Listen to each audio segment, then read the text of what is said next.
সবজি কাটা শেষে প্যানে হালকা তেল দিয়ে তাতে পেঁয়াজ দিয়ে নাড়তে নাড়তে ব্লেন্ডারে কিছু টমেটো পেস্ট করে নিল আসমান। তার সঙ্গে স্প্যাগেটি সস মিশিয়ে বাটিতে রাখল। সিদ্ধ স্প্যাগেটি সিঙ্কে ধুয়ে তা প্যানে সবজিতে ঢেলে সস দিয়ে মিশ্রিত করে নিল। সঙ্গে লবণ, কয়েক ফোঁটা লেবুর রস এবং পেপরিকা পাউডার দিতে ভুলল না। মিনিট কয়েক নাড়ার পর দুটো প্লেটে ঢেলে চিজ দিয়ে গার্নিশ করে দিল সে। রোজা লোভনীয় খাবারের দিকে একদৃষ্টে তাকিয়ে থাকল। একটাও শব্দ উচ্চারণে সক্ষম হলো না। স্প্যাগেটি সরিয়ে রেখে ফ্রিজ থেকে আপেল, আঙুর এবং একটা বড়সড় কলা বের করল আসমান। পুনরায় কাটিং বোর্ডে তা রেখে ছোট ছোট কিউব আকারে কাটতে শুরু করলো। কাজটা করার সময় তার হুডির ঢোলা হাতা নেমে আসছে বারবার। কোনো মতে টেনে টুনে আসমান ঠিক করছে। হাত দিয়ে পারছে না ফলের রস লেগে থাকায়। ব্যাপারটা খেয়াল করে রোজা কেবিনেট থেকে নেমে এগিয়ে গেল। আমি সাহায্য করি, অনুমতি চাইল রোজা। সে একটা বিষয় খেয়াল করেছে, আসমান মানুষের স্পর্শ পছন্দ করে না। মনোবিজ্ঞানের ভাষায় নানাভাবে একে বিশ্লেষণ করা যায়, যার মধ্যে উল্লেখযোগ্য একটা অবস্থা পিটিএসডি বা পাস্ট ট্রমাটিক স্ট্রেস ডিসঅর্ডার। এক্ষেত্রে পূর্ববর্তী কোনো দুর্বিষহ অভিজ্ঞতার কারণে মানুষ কোনো কিছুকে এড়িয়ে চলতে আরম্ভ করে বা ভয় পেতে শুরু করে। আসমানের ক্ষেত্রে কোনো প্রকার পিটিএসডি রয়েছে কিনা তা রোজার পক্ষে জানাটা সম্ভব নয়, তাই সে অনুমতি চাওয়া শ্রেয় মনে করল। রোজার প্রশ্নে এক মুহূর্ত ভাবল আসমান, তারপর মাথা নেড়ে নিজের হাত এগিয়ে দিল। রোজা হালকা হেসে সাবধানে আসমানের হাত স্পর্শ করল। তার ত্বক ছোঁয়া এড়িয়ে সে হুডির হাতা ভাঁজ করে করে গুটিয়ে তুলে দিল একেবারে আসমানের কনুই পর্যন্ত।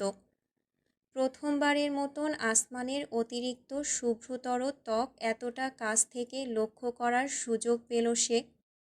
আসমানের দুই বাহুই যথেষ্ট শক্তিশালী, তা তার পেশি এবং শিরা উপশিরার অস্তিত্ব দেখে বোঝা সম্ভব। নিশ্চয়ই শারীরিক কসরত করে সে। মাস্কের উপর এক পলক রোজার দিকে তাকালো আসমান, তারপর নিজের হাত সরিয়ে নিল সহসাই। রোজাও দূরে সরে গেল। পুনরায় ফল কাটায় মনোযোগ দিল সে। রোজা ভেবেছিল হয়তো ছোট্ট একটা ধন্যবাদ পাবে সে, কিন্তু আসমান হঠাৎ করেই কেমন পরিবর্তিত হয়ে গিয়েছে। রোজা দেখতে পাচ্ছে ফল কাটার সময় তার ঘন ভ্রুজোড়া বারবার কুঞ্চিত হয়ে আসছে। হয়তো কিছু একটা ভাবছে সে। প্রশ্ন করে তার মেজাজ আরও বিগড়ে দেওয়া থেকে বিরত রইল রোজা। আধ ঘন্টার মাথায় আসমানের কাজ সম্পন্ন হলো। চিজ স্প্যাগেটি এবং ফ্রুট সালাদ। রোজার প্লেটগুলো আসমান কিচেনের সঙ্গে লাগোয়া টেবিলে রাখল। আপনি এত ভালো রান্না করতে জানেন?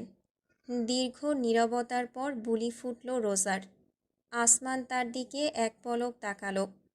পরবর্তীতে কিচেন অ্যাপ্রন খুলতে খুলতে জানালো, শিখেছি।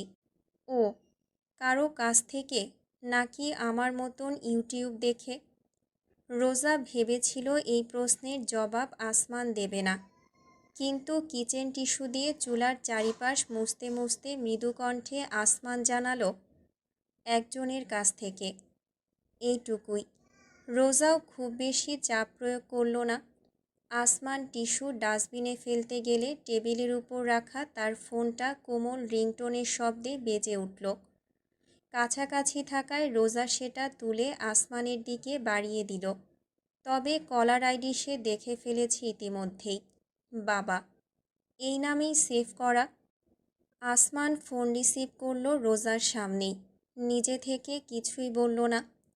অপর প্রান্ত থেকে বলার অপেক্ষা করল, বিয়ে করেছো শুনলাম। নীরব আসমান। তার অভিব্যক্তিতে পরিবর্তন এলো না। ঠিক বিশ্বাস করতে পারলাম না। এবারেও নিঃশব্দ আসমান। ওপাশ থেকে একটা দীর্ঘশ্বাসের শব্দ ভেসে এলো। একবার বলতে পারতে। সরি, আস্তে করে বলল আসমান। টেবিলের পাশে দাঁড়ানো রোজা এই প্রথম আসমানকে কাউকে সরি বলতে শুনে হতবাক হয়ে রইল। ওপাশ থেকে কি বলা হচ্ছে তা অবশ্য সে শুনতে পাচ্ছে না, তবুও এইটুকু বুঝতে সে সক্ষম যে মানুষটাকে আসমান ভীষণ সম্মান করে, তা তার অব্যক্ত দৃষ্টিতেই বোঝা যাচ্ছে। ঠিক আছে, যা ভালো মনে হয় করো, কিন্তু নিজের ক্ষতি করে নয়। আচ্ছা, আমি বাংলাদেশে আসছি আগামী মাসে, তোমার স্ত্রীর সঙ্গে একটু সাক্ষাৎ করা জরুরি। এক মুহূর্তের জন্য ঠোঁটে ঠোঁট চেপে রইল আসমান, পরবর্তীতে জানালো, ঠিক আছে, টেক কেয়ার। ফোনের লাইন কেটে গেল। স্ক্রিনের দিকে এক মুহূর্ত চেয়ে থেকে পরবর্তীতে ফোন ট্রাউজারের পকেটে ভরে ফেলল আসমান। রোজার দিকে একবারও আর তাকালো না। একটা ট্রেতে নিজের খাবারগুলো তুলে নিয়ে কিচেন থেকে বেরিয়ে গেল সে। টেবিলে বসে তাকে সিঁড়ি বেয়ে 2 তলায় আড়াল হয়ে যেতে দেখল রোজা। নিজের চেহারা নিয়ে এত কিসের রাগঢাক যে সামান্য খাবারটুকু পর্যন্ত সামনে বসে খেতে পারে না, মনে মনে ভাবল রোজা। পরক্ষণে একটা নিঃশ্বাস নির্গত করে খাবারে মনোযোগ দিল। প্রথম চামচ মুখে দিয়েই রোজা স্বীকার করতে বাধ্য হলো আসমান দারুণ একজন রাঁধুনি। নিজের সুবিশাল অফিস কেবিন রুমের চেয়ারে বসে বাইরের শহরটার দিকে চেয়ে রয়েছেন বাদশা কায়সার। সময়টা পড়ন্ত বিকেল। দিবাকর ধীরে ধীরে অস্ত যাচ্ছে গগনের পশ্চিম প্রান্তে। তার ছায়ামাখা সোনালি রৌদ্র এসে সম্পূর্ণ কেবিন আচ্ছাদিত করে তুলেছে। দিনের এই সময়টা তার ছেলের ভীষণ প্রিয় ছিল। বর্তমানে যে চেয়ারে তিনি বসে আছেন ঠিক সেখানেই আজ থেকে 1 মাস আগেও বসত তার ছেলে, কিন্তু আজ সেই ছেলে পাড়ি জমিয়েছে না ফেরার দেশে। পিতার কাঁধে সন্তানের লাশ, এই বাক্যটির মর্মার্থ বর্তমানে বাদশা কায়সার তীব্রভাবে অনুভব করছেন। তার বাহ্যিক অব্যয়ে তাকে এক পরিমিত সত্তার অধিকারী মনে হয় সর্বদাই, কিন্তু তিনি নিজের অন্তর চিরে দেখাতে পারছেন না স্নেহের সন্তানের চলে যাওয়ায় কতটা রক্তক্ষরণ তার হৃদয়ে হচ্ছে অনবরত। পরপর 5 কন্যার পর একমাত্র পুত্র সন্তান এই নাবিল। অতি আদরের এবং শখের এই সন্তানের খণ্ডিত বিখণ্ডিত মরদেহ তিনি চাক্ষুষ পর্যবেক্ষণ করার মনোবল পাননি। জেদি হোক, কুলাঙ্গার হোক, মেয়েবাজ হোক, তার নিজের ওরসজাত সন্তানই তো। তাছাড়া পুরুষ মানুষ একটু আধটু ওই রকম করতেই পারে, এটা তাদের জন্মগত অধিকার। পুরুষ মানুষের জন্মই হয় নেতৃত্ব প্রদানের জন্য। সারাদিন কাজে কর্মে ব্যস্ত থেকে রাত বিরাতে আয়েশ ফুর্তি করতে মন চাইতেই পারে, এটা খুব দোষের কিছু নয়। কিন্তু তার সন্তানকে এভাবে অকালে চলে যেতে হলো কেন? চিতাবাঘের আক্রমণ হাস্যকর। এক চরিত্রহীনার পাল্লায় পড়ে তার ছেলে নিজেকে ধ্বংস করার মতন মহাবোকা নয়, সেভাবে মানুষ করা হয়নি তাকে। কপালে হাত ঠেকিয়ে একটা দীর্ঘশ্বাস ফেললেন বাদশা কায়সার। বহু পূর্বেই তিনি শপথ নিয়েছেন নিজের ছেলের পরিণতির জন্য দায়ী ব্যক্তিকে পাকড়াও করলে জ্যান্ত ছাড়বেন না কোনো দিন। নম্র কণ্ঠে সম্বোধন কানে যেতেই চেয়ার ঘুরিয়ে পিছন ফিরলেন বাদশা। দরজার সামনে আকাশকে দাঁড়িয়ে থাকতে দেখে ইশারায় ভেতরে আসার অনুমতি প্রদান করলেন। আকাশ এগিয়ে এসে খানিক বিরক্তির সাথেই একটা ফাইল রেখে দিল বাদশা কায়সারের সম্মুখে। কেবি গ্রুপের অধিপতি সেটি হাতে তুলে নিলেন। তার সদা নির্ভার চেহারায় অদ্ভুত এক বিস্ময় ফুটে উঠল সহসাই। স্যার, আর অস্বীকার করা সম্ভব নয়। আকাশের দিকে তাকালেন বাদশা। তার বিশ্বাসযোগ্য এই ছেলেটি সর্বদাই নিয়ন্ত্রিত ব্যবহার করে থাকে, কিন্তু আজ এর মাঝেও এক উদ্ভ্রান্ততা প্রকাশ পাচ্ছে। প্রথমে আলাউদ্দিন, এরপর নাবিল স্যার, আর এখন সান্দ্র। Don't you think this is a clear sequence? Sequence of what? কঠোর এবং কর্কশ কণ্ঠে শুধালেন বাদশা, যেন নিজের সর্বশক্তি ব্যবহার করে অস্বীকার করতে চাইছেন পরিস্থিতিকে। আকাশ জবাব দিতে সক্ষম হলো না। দৃষ্টি নামিয়ে তাকিয়ে থাকলো মেঝের দিকে। দীর্ঘ কয়েক মিনিট অস্বস্তিকর নীরবতা ভর করল সম্পূর্ণ কেবিন জুড়ে। বাদশা ততক্ষণে বেশ মনোযোগ দিয়ে ফাইলটি বারংবার পড়লেন। তার ঈষৎ বয়স্ক চেহারার কপালে কয়েক সারি চিন্তার ভাঁজ পড়ল। চোয়াল ঝুলে পড়ল এক প্রকার হতাশায়। কিছুটা দূর থেকেও পিনপতন নীরবতার মাঝেও কেবি সাম্রাজ্যের অধিপতির দ্রুতগতির হৃদস্পন্দন ধ্বনি স্পষ্ট কর্ণগোচর হচ্ছে আকাশের। শীতল বাতাস ছড়িয়ে দেওয়া সত্ত্বেও এসির প্রভাব কাটিয়ে তার মাথা থেকে একটা আতঙ্কের ঘামের ফোঁটা টলটল করে নামছে নিচের দিকে। বাদশা কায়সারের কম্পিত কণ্ঠস্বর প্রতিধ্বনিত হলো হঠাৎই। তোমার কি ধারণা ও বেঁচে আছে? এই প্রশ্নের উত্তর করার দুঃসাহস আকাশ প্রদর্শন করল না। নীরবে তাকিয়ে রইল বাইরের শহুরে দৃশ্যের পানে। ফাইলটা সরিয়ে রাখলেন বাদশা। নিজেও অনুসরণ করলেন আকাশের দৃষ্টি। দ্বিতীয় দফায় নীরবতা নেমে এলো। তবে তা দীর্ঘস্থায়ী হওয়ার পূর্বে বাদশা জিজ্ঞেস করলেন, ওই মেয়েটার কী খবর? এক্সপার্ট টিম কাজ করছে, কিন্তু তার অবস্থান জানা সম্ভব হচ্ছে না। তৎক্ষণাৎ যান্ত্রিক কণ্ঠস্বরে জবাব দিল আকাশ। বাদশা মুহূর্ত কয়েক কী যেন ভাবলেন। সামান্য একটা কলগাল এতগুলো দিন ধরে এক্সপার্টদের চোখে ধুলো দিয়ে আড়ালে রয়েছে। বিষয়টা মানতে পারলাম না। আমি দুঃখিত স্যার। স্বীকার করতে বাধ্য হচ্ছি যে আমাদের টিমের কিছু সীমাবদ্ধতা রয়েছে। The girl is being protected. Akash চুপ করে রইল। মাথা তুলে তার দিকে তাকালেন বাদশা। বাইরের অস্তমিতের আভা ছেলেটির কঠোরতাপূর্ণ চেহারায় প্রতিফলিত হচ্ছে।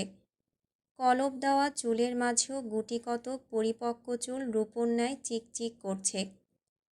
আমি জানি তুমি নিজেও একই ধারণা করছো আকাশ। জি, মেয়েটিকে রক্ষা করা হচ্ছে। খুব সম্ভবত এর পিছনে কোনো রাঘব বোয়ালের হাত রয়েছে। রাঘব বোয়াল নাকি হাঙর তা তো সময়ই বলে দেবে। অদ্ভুত হাসিতে আবর্তিত হলো বাদশা কায়সারের অধর যুগল। কপালে 2 আঙ্গুল ঠেকিয়ে তিনি ভ্রু উঁচু করে ব্যক্ত করলেন, মেয়েটির বাবা না কি যেন? দাদু Yunus Rahman, home care hospital, cancer unit, cabin নং 18। একটানা বলে গেল আকাশ। তাতে সন্তুষ্টি প্রকাশ পেল বাদশার দৃষ্টিতে। তিনি ইঞ্চি 2 দৈর্ঘ্যের অধিকারী কাঁচা পাকা সংমিশ্রণে তৈরি দাড়িতে হাত বুলিয়ে আদেশ দিলেন, তুলে ফেলো। কান টানলে মাথা এমনিতে এসে হাজির হবে। নীরব সম্মতি জ্ঞাপন করে আকাশ উল্টো ঘুরল। আজ্ঞা পালনে বিলম্ব ব্যতীত কার্যক্রমে লিপ্ত হবে সে। তার চলে যাওয়া পথের দিকে তাকিয়ে রইলেন বাদশা। দাড়িতে হাত বুলাতে থাকলেন। তার কপালে পুনরায় চিন্তার ভাঁজের উদয় ঘটল। একটা পরীক্ষা করছেন তিনি। এই পরীক্ষার ফলাফল শূন্য হওয়াই শ্রেয়। কিন্তু রাঘব বোয়ালের বদলে যদি জালে কোনো মেশিন ধরা পড়ে, তাহলে কি করবেন তিনি? সেই মেশিনকে ভেঙে গুঁড়িয়ে দিতে হবে। আরও একবার। মার্বেল ভবন। অস্বস্তি নিয়ে হলরুমের কাউচে বসে আছে রোজা।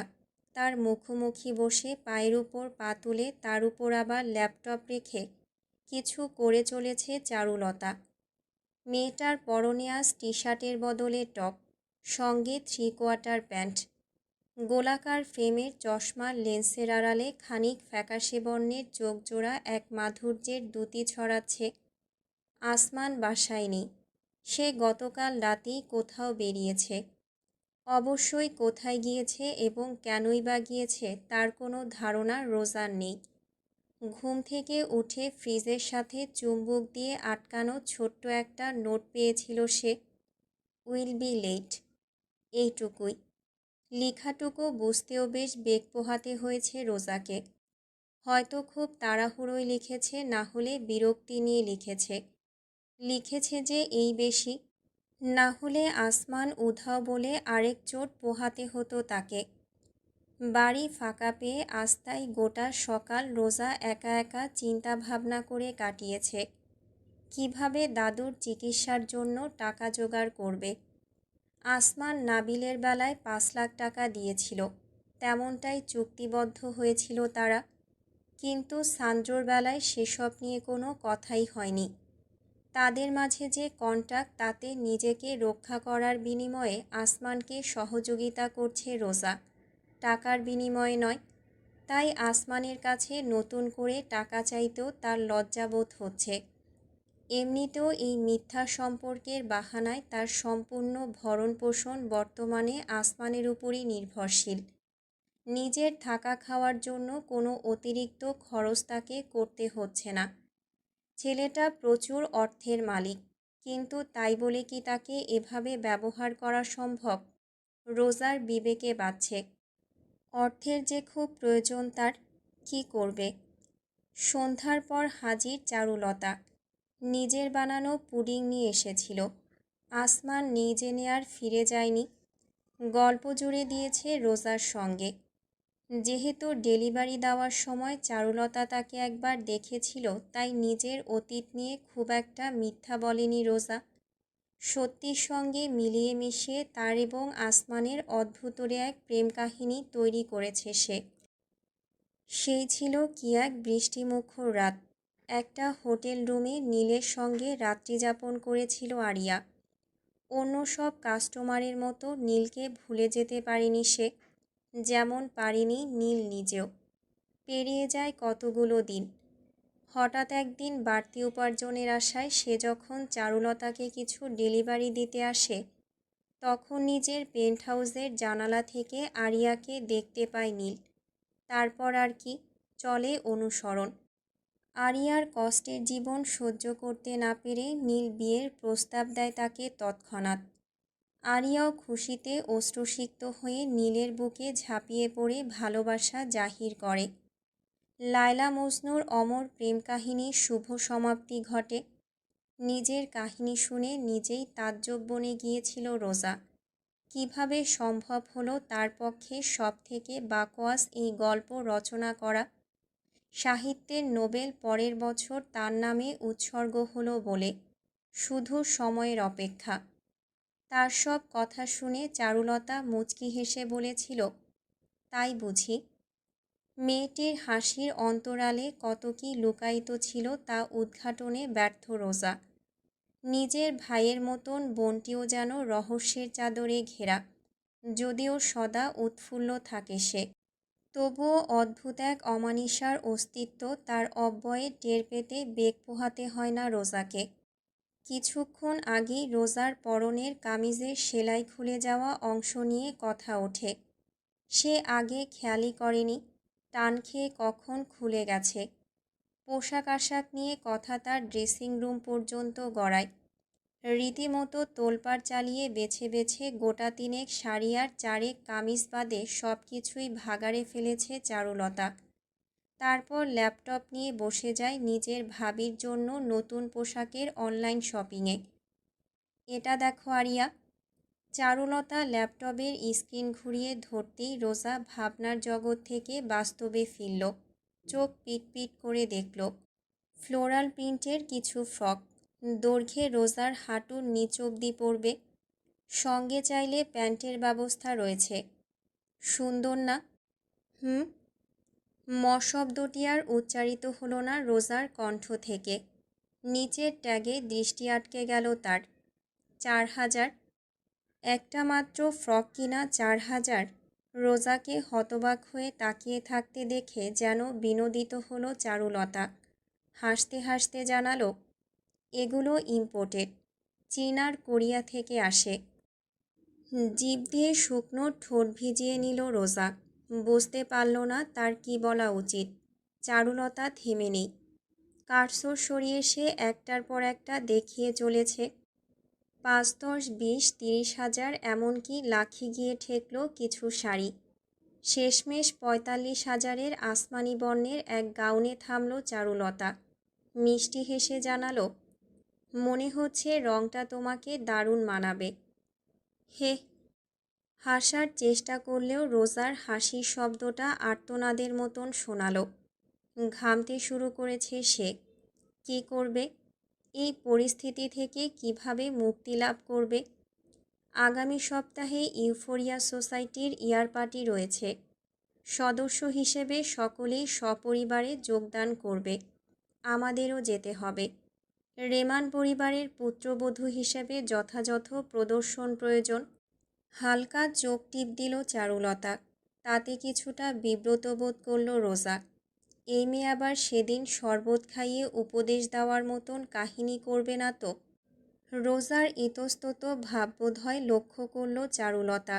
ল্যাপটপ নিজের দিকে ঘুরিয়ে আরও কিছু অপশন দেখতে দেখতে সে বলল, এটা আমার উপহার থাকবে ননদিনী হিসেবে তোমার জন্য। আমি একজন ফ্রিল্যান্সার।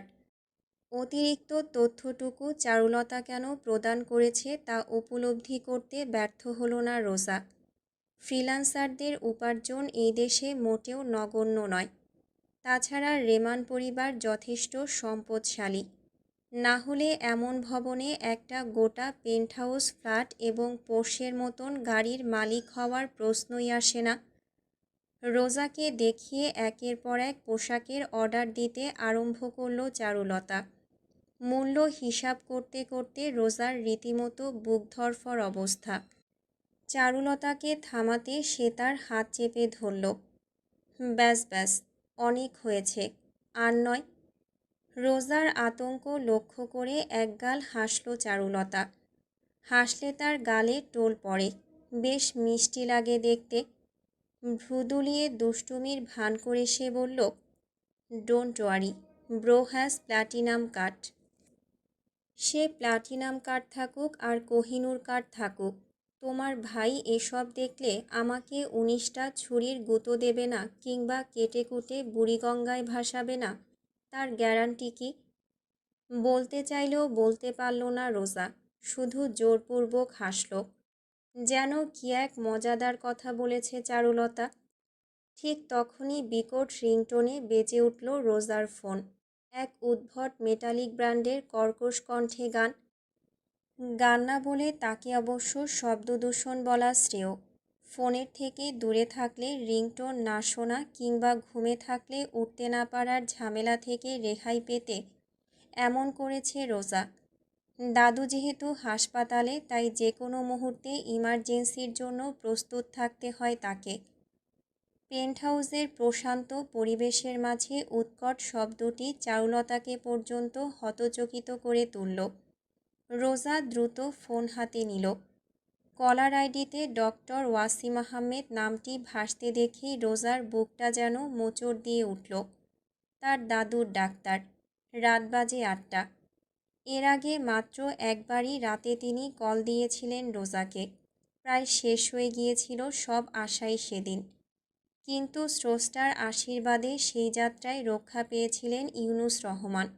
কিন্তু এবার, হ্যালো। কাঁপা কাঁপা কণ্ঠে ফোন রিসিভ করল রোজা। দূরে সরে দাঁড়ালো চারুলতার থেকে। ডক্টর ওয়াসিমের চাপা কণ্ঠস্বর শোনা গেল দ্রুতই। মিস রোজা? জি বলুন ডক্টর, কোনো সমস্যা? আমি কি আসবো এক্ষুনি? দাদু ঠিক আছে? আপনার দাদু ঠিক আছেন, কিন্তু কিন্তু বিস্মিত হলো রোজা। তথাপি কণ্ঠস্বর শান্ত রাখার চেষ্টা করল। আমি জানি না বিষয়টি ঠিক কেমনভাবে আপনাকে বলা উচিত। I think something is fishy going around here. মানে, একটু বুঝিয়ে বলবেন প্লিজ? রোজার কণ্ঠে আকুতি ঝরে পড়ল। ডক্টর ওয়াসিম দ্রুত কণ্ঠে বললেন, আজ সন্ধ্যায় 2 জন লোক আসে হাসপাতালে। আমার কাছ থেকে আপনার দাদু সম্পর্কিত বিভিন্ন তথ্য জিজ্ঞাসা করে। আমি প্রথমে রাজি হইনি ইনফরমেশন শেয়ার করতে, এটা হাসপাতালের পলিসির বাইরে। কিন্তু কর্তৃপক্ষ ফোন করে আমাকে জানায় যে তাদের যেন সব রকম সহযোগিতা করা হয়। তারা চলে যাওয়ার পর কিছুক্ষণ আগেই দেখলাম জনা 3 লোক আপনার দাদুর কেবিনের দিকে যাচ্ছে। নার্সকেও বাইরে পাঠিয়ে দেওয়া হয়েছে। বিষয়টি আপনাকে জানানোর কথা নয় আমার, উপর মহলে নিষেধ রয়েছে। কিন্তু একজন ডাক্তার হিসেবে নিজের রোগীর প্রতি দায়িত্ব আমি কিছুতেই অবহেলা করতে পারি না। আর মানুষ হিসাবেও নয়। রোজার পা ভেঙে আসছিল, কিন্তু দেয়ালে হেলান দিয়ে সে নিজেকে রক্ষা করল। মুহূর্তেই থরথর করে কাঁপতে লাগলো তার সমস্ত শরীর। সামন very powerful is trying to do something. খুব বেশিক্ষণ ট্যাকেল দেওয়া সম্ভব নয় আমার পক্ষে। ডক্টর প্লিজ, 1 ঘন্টা, শুধুমাত্র 1 ঘন্টা সময় দিন আমাকে। আমি এক্ষুনি আসছি, প্লিজ। রোজার 2 নয়ন উপচে অশ্রু গড়াতে আরম্ভ করেছে। ডক্টর ওয়াসিম এক মুহূর্ত নিশ্চুপ থাকলেন, অতঃপর জানালেন, ঠিক আছে, 1 ঘন্টা আমি যে কোনো অজুহাতে ঠেকিয়ে রাখার চেষ্টা করছি। ধন্যবাদ ডক্টর, অনেক অনেক ধন্যবাদ। আমি আসছি। আমার দাদুর কিছু হতে দেবেন না প্লিজ। ফোন কেটে দিল রোজা। শরীর ছেড়ে দিয়ে হুড়মুড় করে পড়ে যেতে নিচ্ছিল সে, কিন্তু চারুলতা এসে ধরে ফেলল তাকে। চিন্তিত কণ্ঠে জানতে চাইল, কি হয়েছে আরিয়া? কোনো দুঃসংবাদ মনে হচ্ছে। জবাব দেওয়ার মতন অবস্থায় রোজা নেই। কাউচে পড়ে থাকা আসমানের হুডি নিয়ে সে এক ছুটে ড্রেসিং রুমে ঢুকল। কুর্তির সাথে পরার জন্য একটা জিন্স প্যান্ট রয়েছে তার, সেটা পায়ে গলিয়ে সোজা ছুটল কিচেনে। নিজের হ্যান্ডব্যাগ ভরে নিল কিচেন নাইফ এবং মরিচের গুঁড়ার কৌটা। সামন ভেরি পাওয়ারফুল, যে হোম কেয়ারের মতন স্বনামধন্য এক বেসরকারি হাসপাতালের কর্তৃপক্ষকে পর্যন্ত বাগে আনতে সক্ষম। বুঝতে কিছু বাকি নেই রোজার। কেবি গ্রুপ। তার দাদুকে রক্ষা করতে হবে ওই শিকারীদের হাত থেকে। আগেই কোনো ব্যবস্থা না নিয়ে মারাত্মক ভুল করে ফেলেছে সে। নিজের নয় বরং দাদুর নিরাপত্তার কথা ভাবা উচিত ছিল। কিন্তু হোম কেয়ারের মতন বেসরকারি প্রতিষ্ঠান কারো কবজায় যাওয়া সম্ভব এটা কল্পনা করতে পারেনি সে। অর্থের সম্মুখে ক্ষমতা ঝুঁকতে বাধ্য। আজ নতুন করে আবারও প্রমাণিত হলো অর্থই প্রকৃত ক্ষমতা। রোজার মস্তিষ্ক বর্তমানে নিজের দাদু ছাড়া আর কিছুই ভাবতে সমর্থ নয়। দুঃসাহসের ডানায় ভর করে সে এগোলো দরজার দিকে। চারুলতার কণ্ঠস্বর তাকে রুকল তৎক্ষণাৎ। Aria, what is happening? চরকির মতন পেছন ঘুরে তাকালো রোজা। মায়াবী মেয়েটির অব্যয়ে প্রথমবারের মতন এক অদ্ভুত কঠোরতার ছাপ লক্ষ্য করে চারুলতা অবাক হয়ে রইল। Home care hospital, cancer unit, cabin নং 18। নীল ফিরে আসলে বলবেন। এইটুকুই। চারুলতাকে বিন্দুমাত্র কথা বলার সুযোগ না দিয়ে রোজা বেরিয়ে গেল বাইরে। তার যাওয়ার পথে একদৃষ্টে তাকিয়ে থাকল চারুলতা। 1 ঘন্টা পর চারুলতা হলরুমে একের পর এক চক্কর কেটে চলেছে। অদ্ভুত এক আশঙ্কায় তার হৃদস্পন্দন ক্রমশই বৃদ্ধি পাচ্ছে। দরজার লকে কাঠপাঞ্চের শব্দ আসতেই উত্তেজিত হয়ে ফিরে তাকালো সে। দরজা খুলে ভিতরে ঢুকলো আসমান। তার হাতে একটা প্যাকেট। সেই প্যাকেটে শোভা পাচ্ছে একজোড়া চকচকে বর্ণের ধাতব নানচাক। আতঙ্কিত চারুলতাকে দেখে আসমান থমকে পড়ল, ভ্রু উঁচু করে চাইল। এই অভিব্যক্তিই তার প্রশ্ন। আরিয়া একটু আগে। কোনো প্রকার সময় নষ্ট না করে ব্যাখ্যা দিল চারুলতা। ব্যাখ্যা সমাপ্ত হতেই আসমান পুনরায় উল্টো ঘুরে এগোলো দরজার দিকে। একটা প্রশ্ন পর্যন্ত করল না। আমিও আসি। না। আসমানের কণ্ঠ প্রতিধ্বনিত হলো সমগ্র হলঘরে। পিছনে ফিরেও তাকালো না সে। চারুলতাকে রেখে সোজা বেরিয়ে গেল দরজার বাইরে। করিডোর ধরে লিফটের দিকে হাঁটতে হাঁটতে নিজের ফোন বের করে একটা নম্বর ডায়াল করল আসমান। ওপাশ থেকে রিসিভ হতেই বহুদিন বাদে প্রথমবারের মতন আসমান নিজে থেকে বলে উঠল, নিহাত।